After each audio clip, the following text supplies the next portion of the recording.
Et bien voilà le premier cours après ma leçon inaugurale.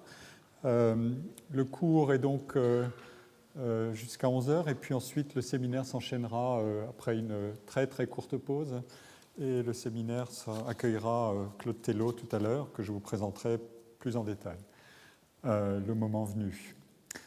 Je vais consacrer un premier ensemble de leçons dont j'ai donné ici le déroulé à la question de la valeur du travail dans la perspective suivante.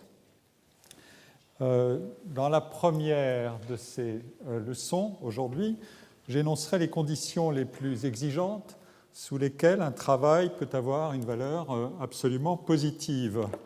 Je me référerai aux théories qui relèvent de ce qu'on appelle une conception expressive du travail et qui s'appuient sur cette conception pour critiquer la dégradation de toute autre forme et contenu de travail comme une dégradation de la valeur intrinsèquement positive du travail. Donc il s'agit d'énoncer les conditions sous lesquelles un travail est une valeur et les conditions sous lesquelles il est dégradé en contre-valeur. Une de mes références principales sera l'œuvre de Marx et notamment je m'appuierai sur la lecture très approfondie et très originale qu'en a donnée Jon Elster. Mais je me référerai aussi, vous allez le voir très vite, à des auteurs assez variés qui vous indiqueront que ce n'est pas simplement une affaire d'histoire de la pensée, mais qu'il y a une actualité multifacette de cette question. Je me référerai à un économiste, Richard Caves, à John Rawls en sciences politiques et en philosophie politique, à Wright Mills, à Richard Sennett, à Durkheim, à Daniel Bell et à quelques autres. Donc mon propos est en un sens de dégager des conditions de possibilité de la valorisation absolue du travail. Pour connaître le sens exact de cette valorisation, c'est-à-dire les hypothèses nécessaires, réalistes ou irréalistes. Ensuite viendront les requalifications relatives de cette valeur du travail. C'est l'objet de la deuxième de ces leçons. Je ferai pivoter l'analyse vers l'univers des transactions dans lesquelles le travail est normalement plongé, dont il fait normalement l'objet. Au lieu de considérer le travail à partir de sa valeur et d'adopter le point de vue du travailleur en tant que producteur qui maîtrise ou ne maîtrise pas l'effectuation de son travail et qui se reconnaît ou ne se reconnaît pas dans le résultat de son travail, toute question qui occupe depuis longtemps la science sociale, j'examinerai le travail à partir de la relation d'échange et de marché. Et dans cette approche, le travail a d'abord une valeur instrumentale qui s'oppose à la valeur expressive. Il permet de se procurer un salaire, des biens et des services, et ces biens et ces services sont, eux, les sources ultimes de la satisfaction individuelle à travers l'utilité qui est retirée de tout ce qui est hors du travail. La consommation, le loisir et les activités exercées hors du travail. La rémunération devient alors une variable plus complexe qu'un simple salaire au-dessous duquel je n'accepterai pas de travail, c'est-à-dire ce qu'on appelle un salaire de réserve. Car la rémunération peut inclure ou non des suppléments ou des soustractions en fonction de la valeur des multiples caractéristiques positives et négatives d'un travail et d'un emploi. Il y a là un argument parcimonieux que je vais examiner, qui est élégant mais qui a ses limites. C'est ce qu'on appelle les différentiels compensateurs. Ce qu'un métier contient de positif ou de négatif, au-delà de la simple rémunération qui se construit à partir d'une multiplication entre effort et qualification, ces éléments positifs ou négatifs doivent être l'objet d'une compensation. À travers ce type d'approche, on arrive à une caractérisation multidimensionnelle du travail parce qu'elle est située dans un marché, dans des divisions de métiers, de spécialités, de branches, d'activités. Et donc, nous la situerons aussi dans un environnement, une entreprise, des équipes, des environnements locaux, une concurrence internationale. Ce sont les dimensions qu'écartait la critique radicale contenue dans l'approche numéro 1, celle d'aujourd'hui. Donc, au lieu d'envisager le travail dans sa valeur absolue, je vais l'étudier ensuite dans toutes les dimensions de sa valeur relative, pour le calcul de laquelle il y a des comparaisons, des arbitrages, des compensations, des informations plus ou moins complètes, une dynamique des comportements dans la relation de travail et des segmentations de la valeur du travail. Le troisième volet, donc le 31 janvier, si je n'ai pas débordé trop douloureusement dans mon temps de 1 heure de ce que j'ai à dire, à la suivante et à celle-ci, le troisième volet sera consacré à une caractérisation non plus en termes de prix et de quantité, mais en termes d'environnement de travail et en termes de risques.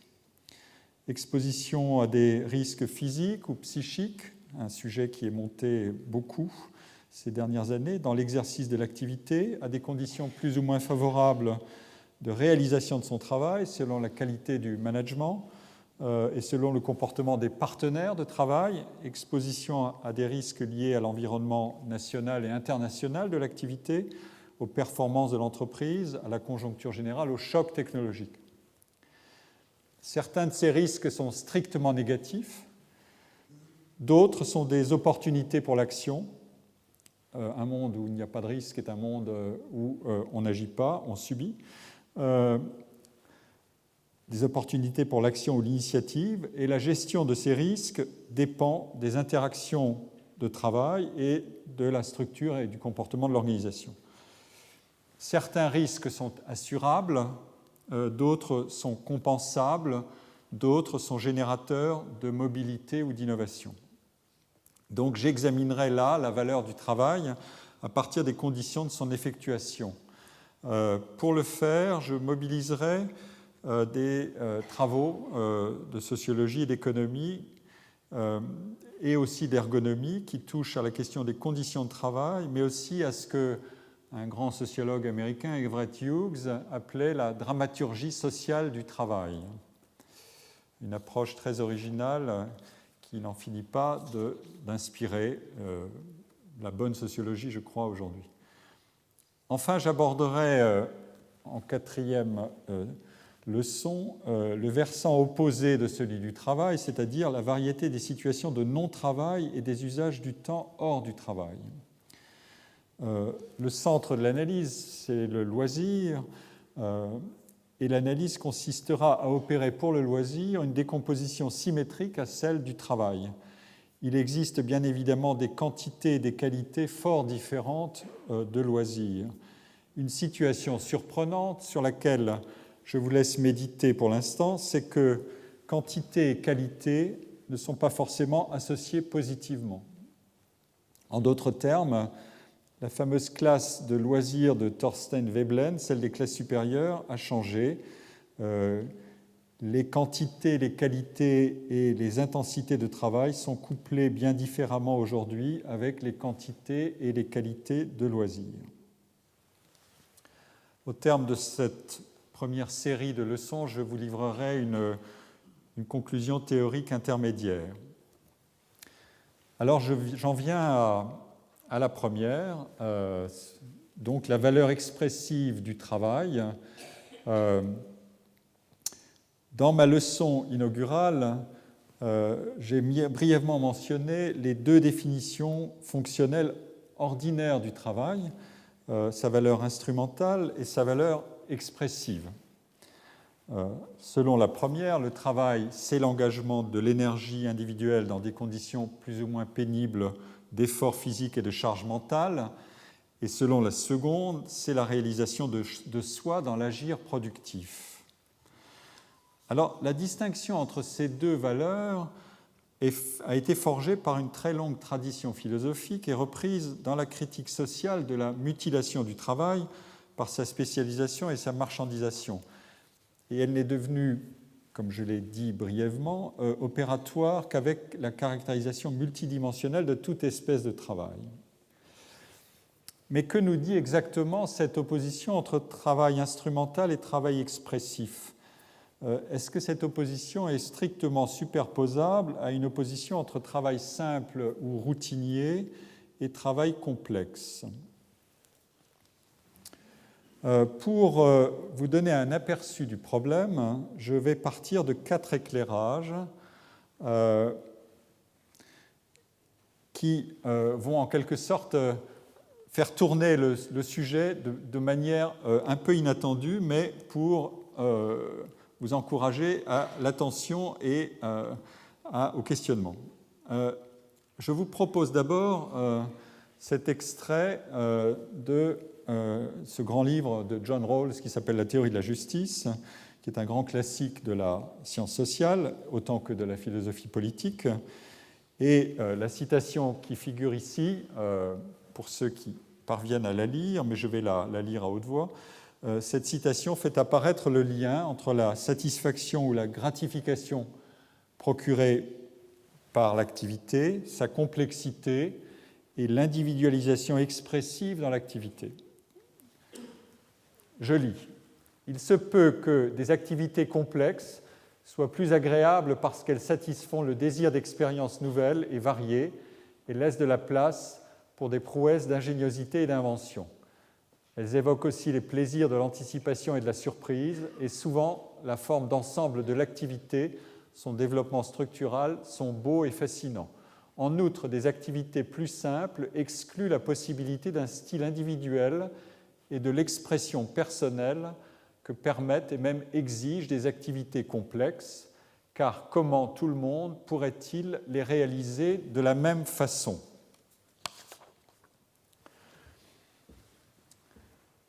La fin de cette citation suggère qu'il y a des travaux où les individus sont interchangeables et des travaux où ils ne le sont pas.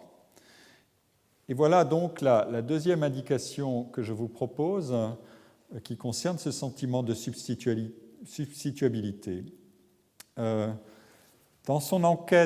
leur enquête sur le bonheur au travail, Christian Baudelot et Michel Golac s'appuient sur un travail fait en collaboration avec l'INSEE à la fin des années 90 et publié en 2003. Et dans ce travail, qui explore les dimensions de satisfaction ou d'insatisfaction à l'égard du travail, Christian Baudelot et Michel Golac posent la question suivante. Considérez-vous que n'importe qui peut faire le travail que vous faites ? Et donc, c'est ce sentiment d'interchangeabilité. Sans grande surprise, le sentiment d'interchangeabilité et le niveau de satisfaction au travail sont évidemment reliés négativement. On est d'autant plus satisfait au travail qu'on se sent moins interchangeable. Mais le tableau que je vous présente donne une distribution des réponses en fonction du niveau de formation des individus. Le niveau de formation initial, avec l'horizon professionnel qui l'ouvre, fournit une explication de la situation d'interchangeabilité ou de la différenciation du travail selon les capacités d'individualisation. C'est ce qui est derrière le terme d'interchangeabilité au sens négatif. Et vous voyez bien que le sentiment d'interchangeabilité est le plus faible là où le diplôme est le plus élevé, et il est beaucoup plus élevé dans les métiers ou dans les activités dont les détenteurs n'ont pas de diplôme. Et c'est très strictement décroissant. La distinction homme-femme mérite une analyse particulière que je ne vais pas entamer maintenant, mais sur laquelle je reviendrai un peu plus tard. Le sentiment d'interchangeabilité est beaucoup plus marqué chez les femmes qui ne sont pas diplômées, mais il décroît et il est un peu moins fort au niveau le plus élevé de diplôme. Mais je laisse ce point de côté, j'y reviendrai plus tard, parce qu'il y a des travaux très intéressants sur la nature sexuée ou genrée, comme on dit, de la satisfaction au travail. Je les aborderai plus tard. On a donc ici une première approche de la différenciation du travail selon ses capacités d'individualisation en fonction des connaissances et de la teneur en complexité des actes de travail et corrélativement en fonction de la capacité très variable que le travail offre à un individu de s'identifier au processus et aux résultats de ce travail. Je dois aussi ajouter que la question du niveau de formation initiale qui est requis pour obtenir un travail dont la valeur intrinsèque, je veux dire le caractère motivant, est complémentaire de la valeur extrinsèque, c'est-à-dire le salaire, c'est une introduction à une question beaucoup plus vaste que je reprendrai ultérieurement, la question de la complémentarité entre la valeur formatrice d'une certaine qualité de travail et celle de la longueur des apprentissages nécessaires à l'obtention de la maîtrise ou de la virtuosité dans l'exercice des tâches de son métier. La troisième indication vient, ou éclairage, nous vient d'une enquête de l'INSEE, Histoire de vie et construction des identités de 2003. Et je me réfère ici à l'exploitation qu'en ont faite Hélène Garner, Dominique Méda et Claudia Sénic dans un volume de la DARES, du ministère du Travail, intitulé « La place du travail dans l'identité ». Et là, la question de l'enquête sur laquelle je m'arrête portait sur l'importance relative du travail. Plus précisément, on demandait aux personnes non pas de dire si le travail est important, ni même de citer des domaines importants, mais de dire si le travail est plus ou moins important que d'autres activités ou temps de vie, par exemple la vie familiale, la vie sociale et la vie personnelle. Ce type de questions figure sur l'agenda des travaux de certaines des collègues qui ont fait l'enquête, et aujourd'hui plus encore qu'hier. Pour celles et ceux qui déclarent que le travail est plus important ou très important, la profession, comme le font apparaître mes collègues, la profession est un bien meilleur indicateur que le niveau de diplôme ou de revenus. Quels que soient leurs revenus, les artisans et les commerçants accordent une forte importance au travail, et les plus aisés ne sont pas nécessairement ceux qui lui accordent la plus grande importance. Ici, vous avez la liste des professions détaillées. Vous avez les commerçants, les artisans sont là, mais après un travail d'analyse de régression logistique, donc en contrôlant l'influence d'un certain nombre de facteurs et en raisonnant toutes choses égales par ailleurs, voilà la hiérarchie des professions en fonction de l'importance attribuée au travail. Et l'argument qui est sous-jacent à ce classement, en quelque sorte, c'est que le fait d'exercer une profession permettant l'expression de soi, donc je suis bien dans l'univers de ce que j'appelle le modèle expressif, et on a en tête les professions de l'information, de l'art, des arts et des spectacles, qui sont très nettement en haut de la hiérarchie de cette enquête. Le fait d'exercer une telle profession indique que le travail a une importance en fonction de cette teneur en potentiel d'expression. Et donc, on confirme ici qu'il y a un lien entre la nature créative d'un travail et son importance dans la vie des individus et dans les arbitrages qu'ils font.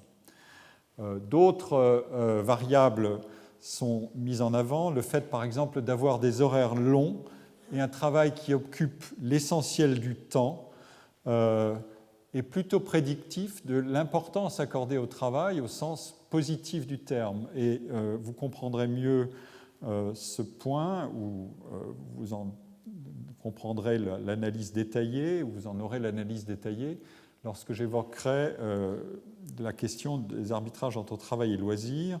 Et sans surprise, les cadres, les commerçants, les artisans et les agriculteurs ont à l'égard des quantités de travail une vision très différente de celle des salariés situés moins haut dans la hiérarchie des emplois ou des salariés en général. Et donc, le fait d'être indépendant est plutôt prédictif de l'importance, du sentiment d'importance accordé au travail. La quatrième indication vient d'un tout autre horizon, et à travers ces indications, je veux donner aussi une petite signature en quelque sorte de mon travail. Je suis sociologue, mais j'aime me nourrir de travaux dans des univers assez différents du moment que j'arrive à les faire converger vers les sujets qui m'intéressent. Et j'ai plaisir à citer ici le travail d'un économiste américain, Richard Caves, qui est un économiste spécialiste d'économie industrielle, mais qui a publié en l'an 2000 un ouvrage qui s'appelle Creative Industries. Je crois qu'il a été traduit, mais je n'en suis pas tout à fait certain, il faudra le vérifier, et qui est à mes yeux le meilleur ouvrage que je connaisse sur l'économie des arts et de ce qu'on appelle aujourd'hui, beaucoup plus qu'autrefois, les industries créatives. Il se publie en ce moment beaucoup de travaux qui, en quelque sorte, nous persuadent que les industries créatives sont plus importantes que l'industrie automobile, en valeur, en emploi, etc. Mais il faut comprendre les propriétés économiques de base de ces activités. Et cet ouvrage est extrêmement original à cet égard. Et voilà les 6 propriétés économiques de base que je vous détaille brièvement. Je vais m'intéresser à la deuxième, mais la première, c'est personne ne sait exactement qui va réussir, et il y a une forte incertitude sur la réussite. La deuxième, c'est art for the art's sake. Il faut avoir une motivation intrinsèque pour exercer ce travail à son niveau maximum de créativité. La troisième, c'est la propriété de Motley Crue, c'est-à-dire les emplois sont situés dans des univers de travail collectif, dans des équipes, et avec des problèmes de coordination et de stratification. Je ne discute pas ces autres caractéristiques, mais je les mentionne. La quatrième, c'est la variété infinie. Il y a une compétition par l'originalité et par ce que j'appelle la différenciation horizontale. Ça, c'est mon vocabulaire, ça n'est pas le sien. Mais dans la cinquième propriété, c'est bien celle qui fait pivoter cette différenciation horizontale, c'est-à-dire chacun se juxtapose à autrui pour produire de l'originalité. Cette différenciation pivote et devient verticale puisqu'il y a des classements. Chacun fait ses classements et l'argument subtil de Cave, c'est de dire on n'a pas besoin de classements très sophistiqués au départ pour évaluer quelque chose. C'est est-ce intéressant? Oui, ça n'est pas intéressant, etc. Il suffit de catégories assez frustes qui ensuite vont déclencher des catégorisations plus fines et des hiérarchisations personnelles ou critiques, etc. Et qui donneront lieu à des systèmes de classement et à des tournois de célébrité. Et la dernière propriété, qui est effectivement une idée forte, qui appartient aussi à beaucoup d'auteurs, c'est les biens non utilitaires sont des biens super durables. Ils ne sont pas déclassés par des biens qui rempliraient les mêmes fonctions de manière plus efficace, à la différence des biens utilitaires qui sont améliorés par les technologies. Et alors, la deuxième propriété, c'est celle de motivation intrinsèque et créativité. Elle indique que les artistes expriment de la fierté et un souci constant pour la qualité du travail qu'ils accomplissent et pour les œuvres qu'ils livrent. Or, cet élément n'apparaît pas dans le raisonnement économique, alors qu'il joue un rôle énorme dans l'organisation de la production des biens de création. Prendre soin de l'originalité de son travail ou des prouesses techniques de son activité, ou se soucier jusqu'à l'obsession de l'intégration formelle du tout et des parties d'une œuvre qu'on est en train d'écrire ou de composer, voilà une attitude qui est assez inhabituelle et énigmatique quand on pense que le public ne perçoit pas forcément le résultat, c'est-à-dire qu'il ne perçoit pas forcément la sophistication du travail et de tout le soin qui y a été mis. Et l'écart peut être même considérable entre la manière dont un musicien va raffiner l'exécution d'un morceau et ce que l'auditeur du concert va percevoir.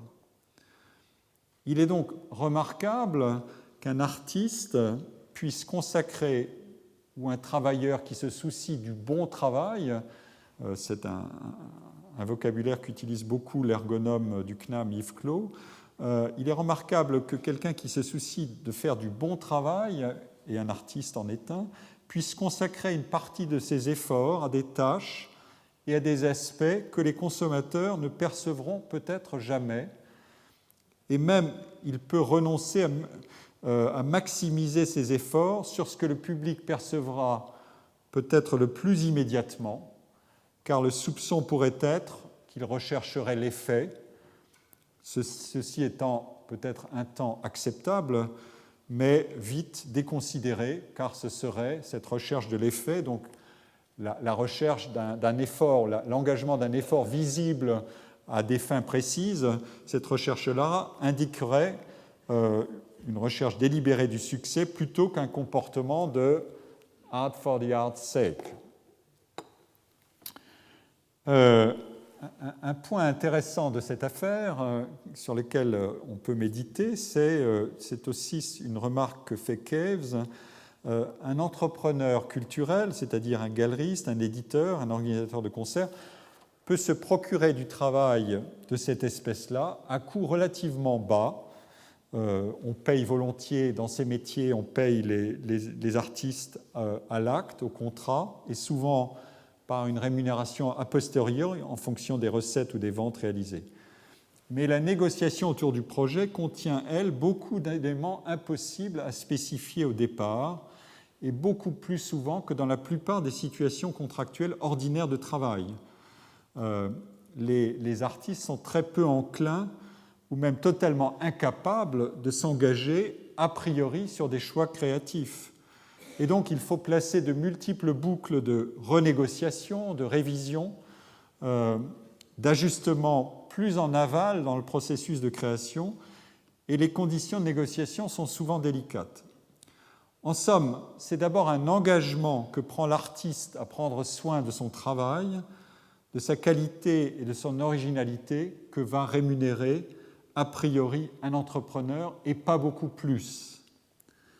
Et cet engagement n'est pas rémunérable à un prix conventionnel pour la quantité d'efforts requis, car la relation entre la quantité d'efforts et le résultat est incertaine et variable. Avec ces quatre éclairages, nous disposons de quatre manières de qualifier la valeur du travail sur son versant positif, et les activités créatrices apparaissent comme des incarnations plus prévisibles et plus constantes d'une relation plus générale, qui est la relation positive et gratifiante entre un travailleur et son acte de travail. Maintenant, je vais remonter aux origines conceptuelles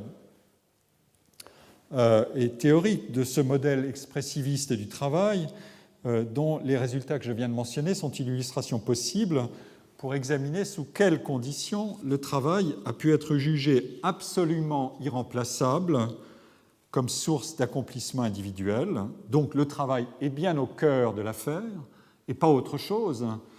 Et en même temps, si je pousse l'échelle de valorisation et sa graduation jusqu'à son maximum pour chercher là où il est absolument positif, je vais évidemment dégager un idéal type ou un idéal critique, mais je vais vérifier s'il est robuste et s'il est cohérent.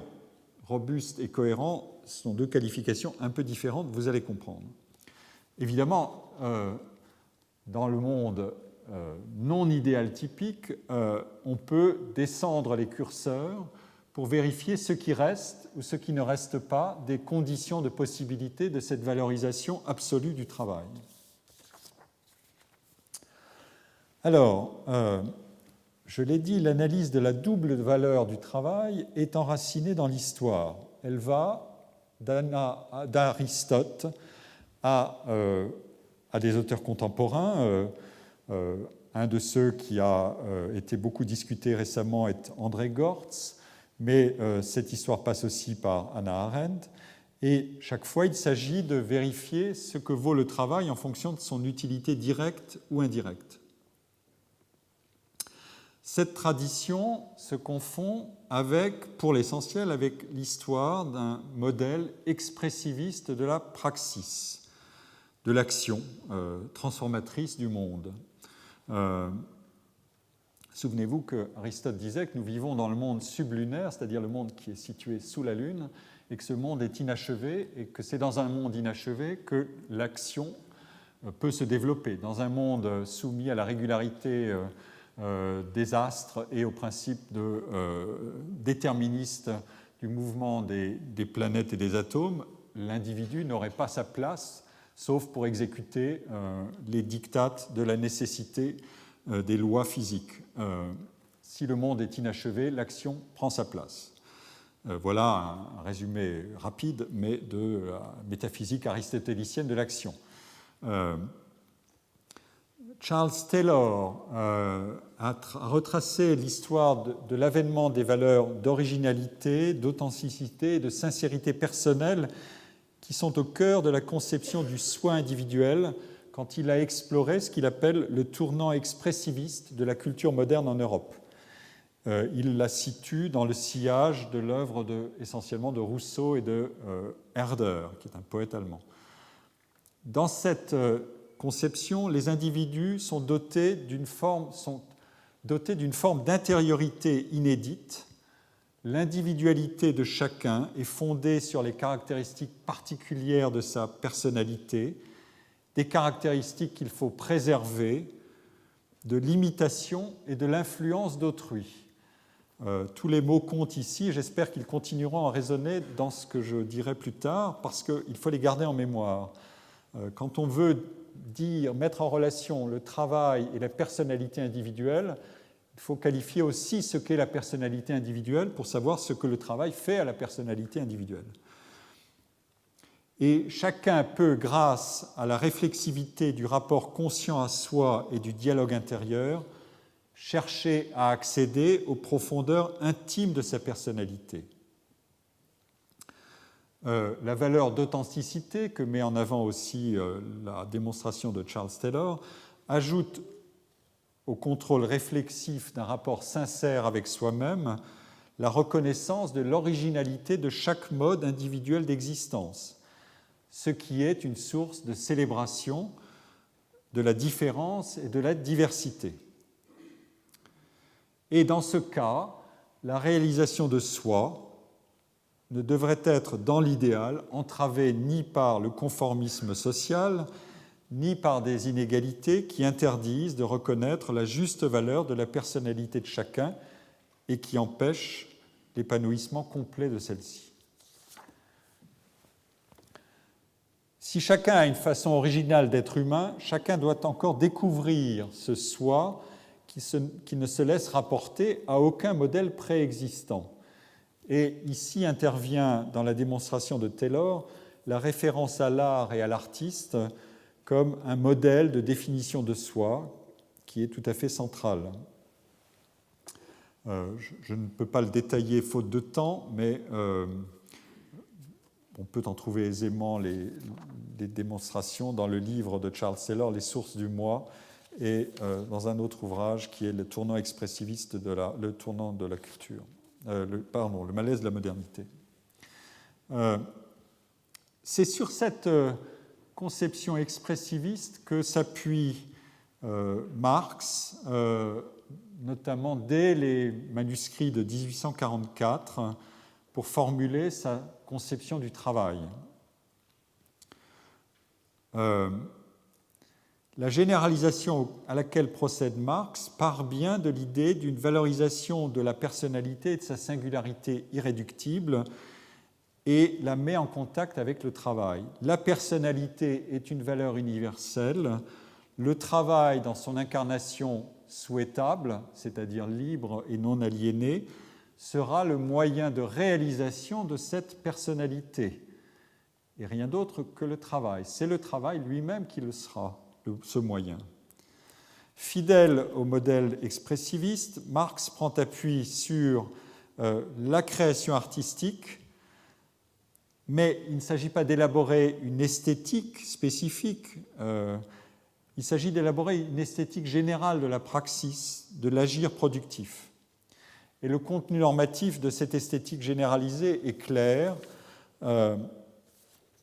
Les particularités du travail artistique peuvent devenir une référence pour la critique de tout travail non libre ou de tout travail salarié tel qu'il l'observe et l'analyse dans la société industrielle de son époque.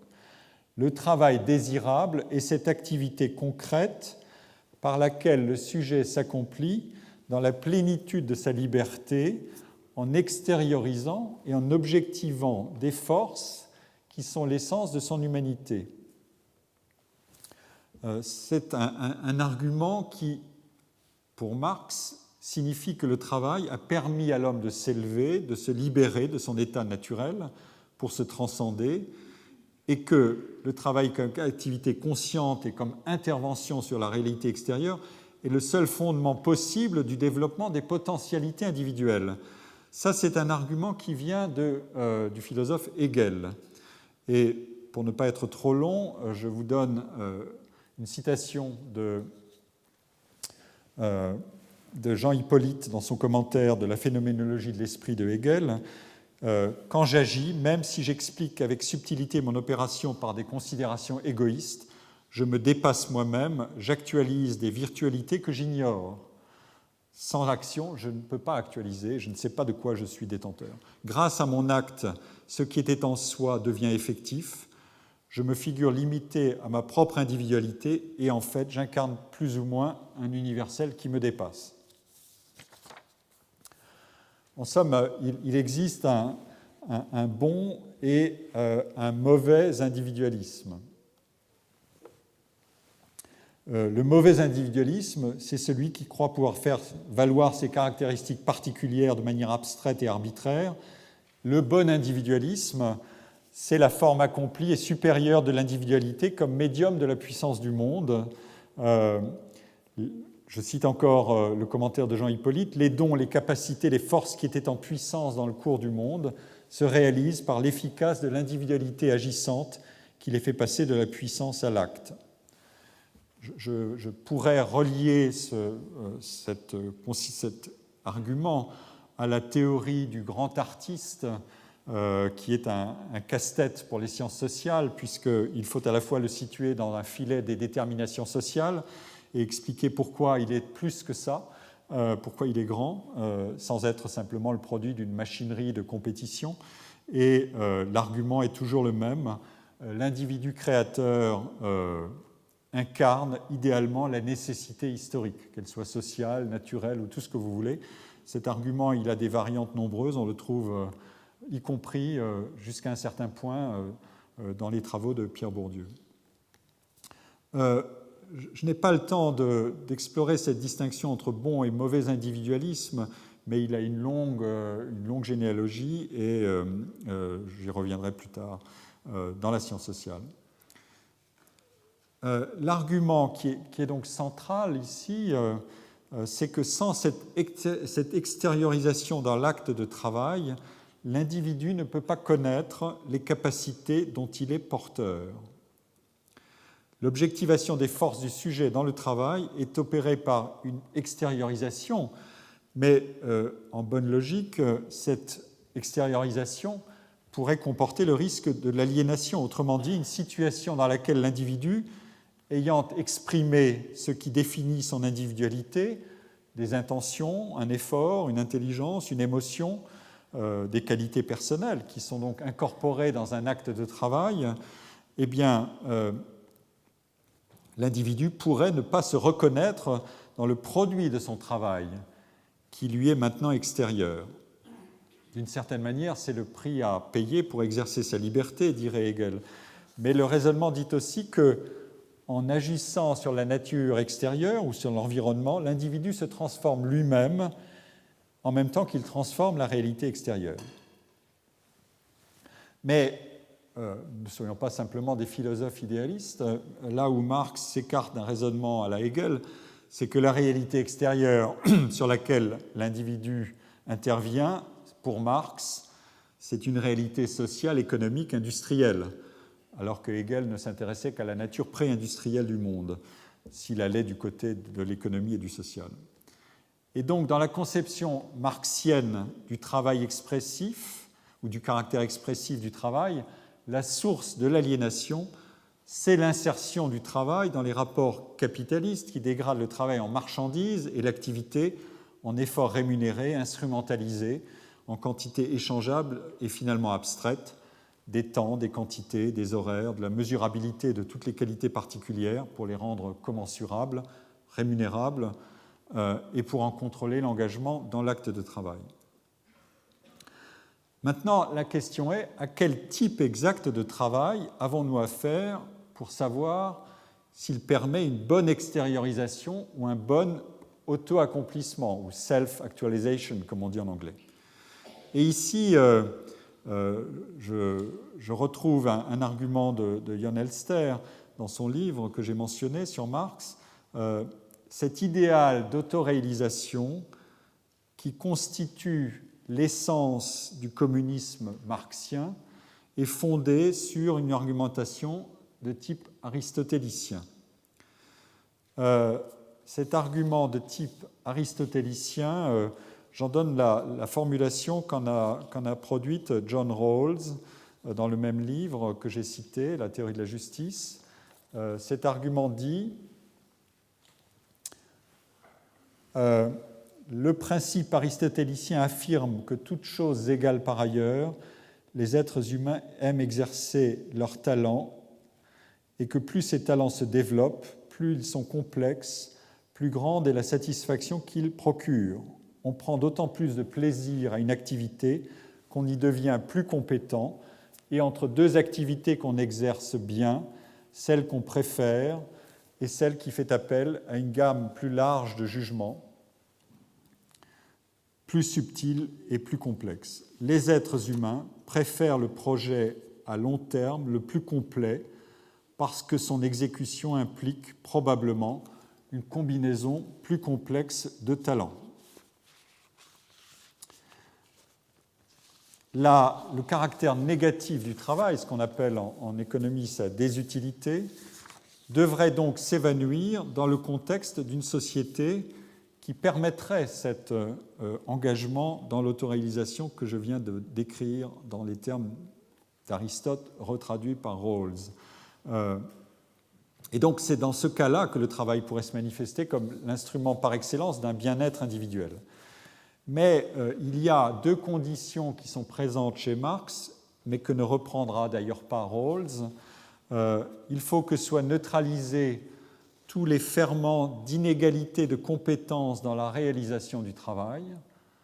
C'est une condition exigeante, et notamment les relations de concurrence qui pourraient provoquer la sélection différenciatrice de certaines compétences et qui pourraient avantager certains individus. Et la division du travail, pour les mêmes raisons, doit être dépassée. Comment y arriver ?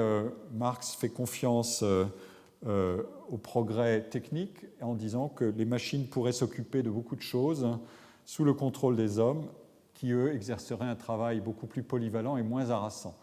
Nous verrons si les robots que le MIT nous invente ou que Carnegie Mellon nous invente vont rapidement se substituer à quantité de tâches que nous exerçons. Mais après tout, on peut projeter la chose dans un horizon plus lointain et on peut rêver à ce genre de réalisme du propos. Je veux dire ici, il faut que j'apporte une précision. Mon propos n'est pas de déterminer à quelle distance nous nous trouvons actuellement d'un monde où le travail ne serait pas divisé, pas spécialisé et pas segmenté en emplois rémunérés, mis sur le marché, etc. Ce sujet n'est pas inabordable, il n'est pas simplement lié à un exercice de pensée, penser à un monde meilleur, ça n'est pas une simple utopie. On peut faire des calculs de distance entre le monde réel et des mondes possibles. Il y a des travaux assez savants de politistes qui s'exercent à cette arithmétique du contrefactuel pour calculer le nombre et la plausibilité des transformations nécessaires qui permettent de passer d'un monde à un autre. Ce sont des travaux très originaux, dont la vérificabilité est problématique, mais les instruments heuristiques sont, eux, tout à fait stimulants. En particulier, je ne peux pas examiner ici le réalisme de deux des conditions qui sont mises à la réalisation d'une société qui dépassera la division du travail et la hiérarchisation des fonctions, c'est-à-dire l'abolition de la propriété privée, à laquelle est référée l'exploitation du travail comme une marchandise et l'extorsion de la plus-value, et l'abondance des ressources, qui est l'autre condition mise par Marx à la réalisation d'une société qui offre à chacun ce dont il a besoin. Évidemment, cette abondance serait le moyen de satisfaire les besoins d'un individu sans le faire entrer en concurrence et en rivalité avec les besoins d'un autre. C'est ce que précisément induit la relation de rareté, la situation de rareté, cette relation de rareté, ou situation de rareté, qui, dans la formule de Sartre que j'ai indiquée dans ma leçon inaugurale, brise la relation fondamentale de réciprocité entre les individus, alors même qu'ils se reconnaissent mutuellement dans leur liberté d'agir. Sur ce sujet, il y a beaucoup de problèmes à discuter. Marx faisait une confiance très élevée à la technique, d'autres et à l'arraisonnement de la nature par la technique, pour employer une formule philosophique célèbre. D'autres marxistes, et plus récemment encore, je veux dire Lukács, Bloch, Marcuse ou André Gortz, pour le citer à nouveau, indiquaient un scepticisme radical à l'égard de cet espoir technicien de Marx. En quelque sorte, cette confiance dans les innovations pour exercer une domination de la nature et résoudre tous les problèmes d'abondance de ressources. Mais je ne vais pas plus loin. Mon propos est en un sens plus limité, mais je pense qu'il est analytiquement plus radical. Il faut déterminer à quelles conditions il est possible de concevoir le travail comme bon et absolument épanouissant, et non seulement pour soi, mais pour chacun. Et je vais montrer que ces conditions de possibilité qualifient uniquement le côté de la production et qu'elles qualifient de manière absolument et irréductiblement négative toute relation d'échange dans laquelle le travail est pris. La première condition de possibilité, c'est la liberté, l'autonomie, la spontanéité, c'est-à-dire l'absence de prescription subordonnante dans l'exercice du travail. Ces mots deviennent des indices dans l'analyse des conditions de travail. Donc, prenez-les actuellement dans l'exercice que je réalise, prenez-les à leur graduation maximale. Ensuite, on va les faire entrer dans les interactions avec d'autres critères et on va descendre le curseur. Mais ces mots sont des mots-clés. L'autonomie est une valeur essentielle. Elle a d'ailleurs son maximum et au-delà d'un certain point critique, elle peut devenir aussi un désagrément. Mais je reviendrai à ce point un peu plus tard. Donc cette première condition de possibilité est très nette. Elle a trait aussi à ce qu'on peut penser de la subordination dans la relation de travail et notamment dans la relation salariale. La subordination, c'est je me subordonne contre un contrat qui a ses propriétés rémunératrices et assurantielles aussi. Marx a fait du travail créateur le levier de la distinction entre travail libre et aliéné, et le travail libre doit être le moyen de déployer la totalité des capacités. Et donc parler d'activité créatrice, ici, c'est presque un pléonasme, car l'agir humain dans une telle conception ne peut s'exprimer pleinement qu'à condition de ne pas se transformer en moyen pour obtenir autre chose, et notamment un gain, donc de ne pas être dépossédé de son sens, de ses motivations intrinsèques, ni du résultat de son action. Souvenez-vous du principe numéro 2 de Richard Caves, Art for the art's sake. Ce n'est pas la doctrine esthétique de l'art pour l'art, c'est plus que ça. Il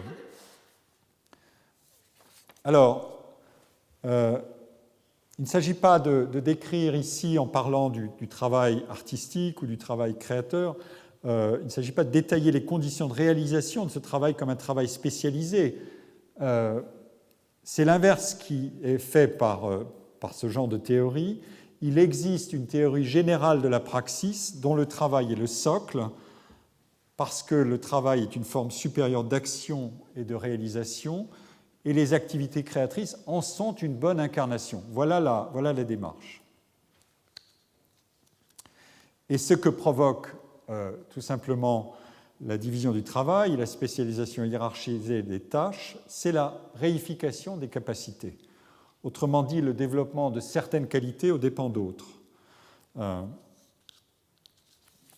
C'est le thème du salarié, en quelque sorte, mutilé, estropié, où l'on sacrifie tout un monde, comme dit Marx, de dispositions et d'intérêts producteurs.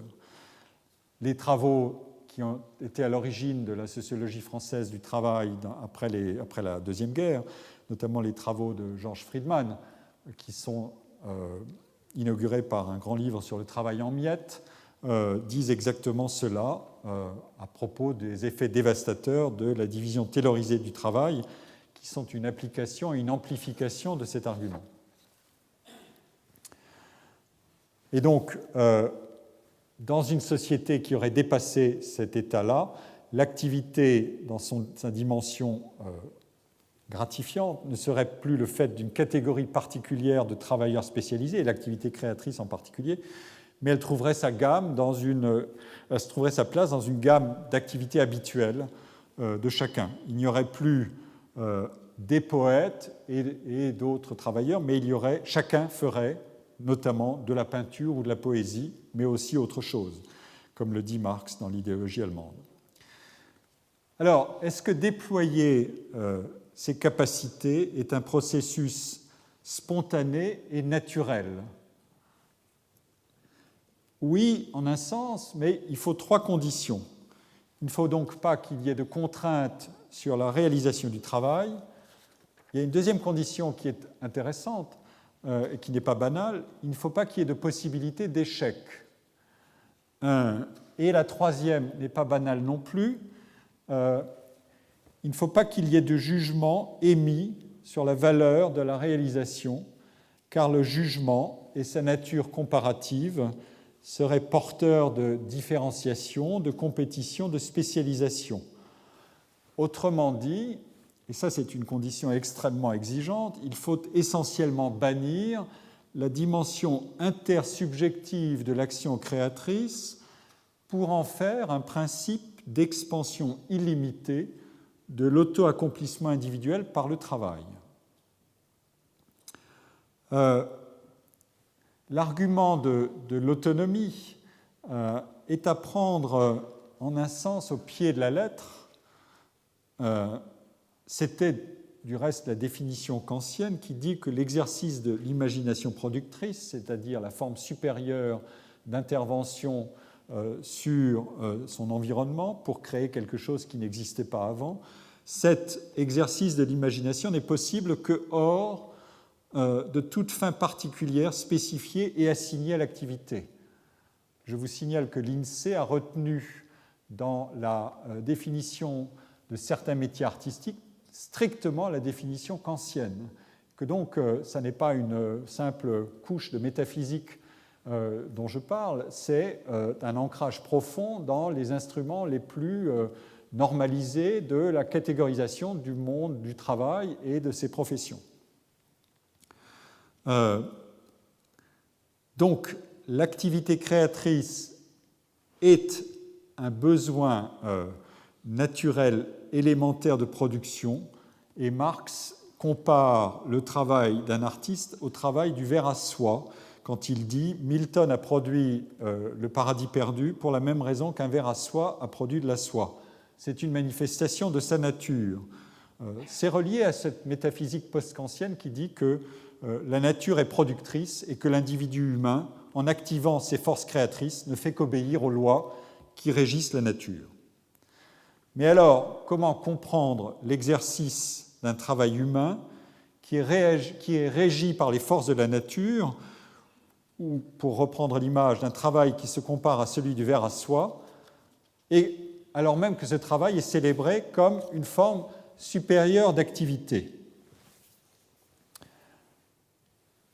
Le point intéressant qu'on peut faire sortir ici, c'est que si c'était une activité simplement du ver à soie, ça voudrait dire que l'individu n'éprouve aucune peine à produire ce qui deviendra autre chose, mais l'équivalent de la soi. Or, et c'est un argument qu'introduit Marx lui-même, le fait de surmonter des obstacles est en réalité une source de satisfaction qui peut être obtenue tout particulièrement dans ce qu'est la nature créative du travail. Autrement dit, la liberté d'autodétermination dans le cours de l'activité et dans l'autonomie n'exclut nullement l'effort, le sérieux, la dedication to one's work, pourrait-on dire en anglais, grand thème d'une certaine psychologie du travail, de la motivation, ou encore le soin pris à son travail, comme dirait Caves. La citation que je peux vous donner ici est assez intéressante. C'est une critique d'Adam Smith. C'est une citation sur laquelle Jan Elster a attiré mon attention, et donc j'ai plaisir à la donner. Adam Smith semble n'avoir pas l'idée que surmonter des obstacles puisse être en soi une activité de la liberté. Que le travail soit attractif et auto-effectuation de l'individu ne signifie en aucun cas qu'il soit pur plaisir, pur amusement, comme le pense Fourier avec ses conceptions naïves et ses visions de grisette.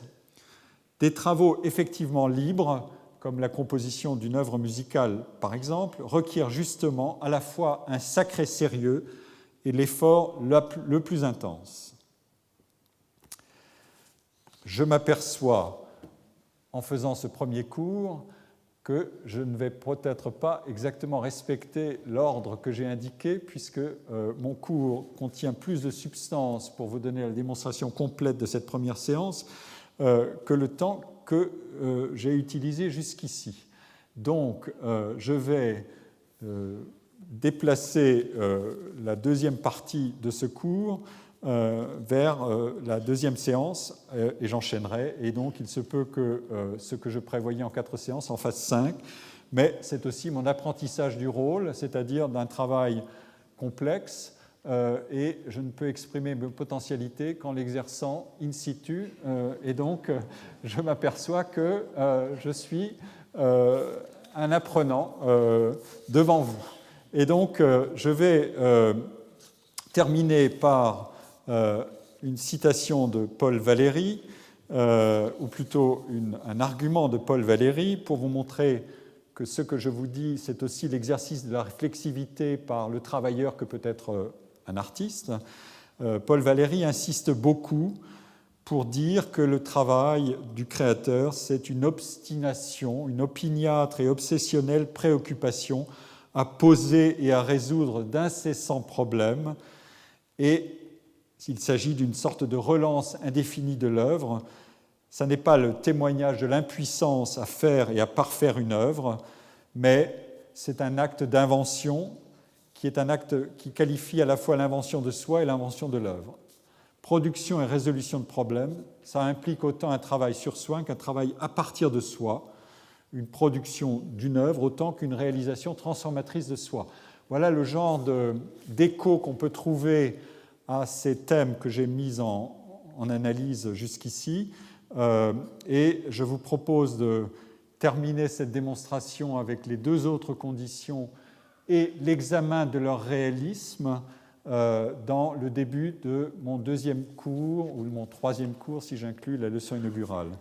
Je vous remercie beaucoup de votre attention et je vous donne rendez-vous à tous ceux qui le souhaitent pour le séminaire que va donner Claude Tello immédiatement après une pause de 2 minutes dans laquelle nous allons offrir un micro à Claude Tello et l'installer à mes côtés. C'est moi qui serai le discutant. Merci à vous.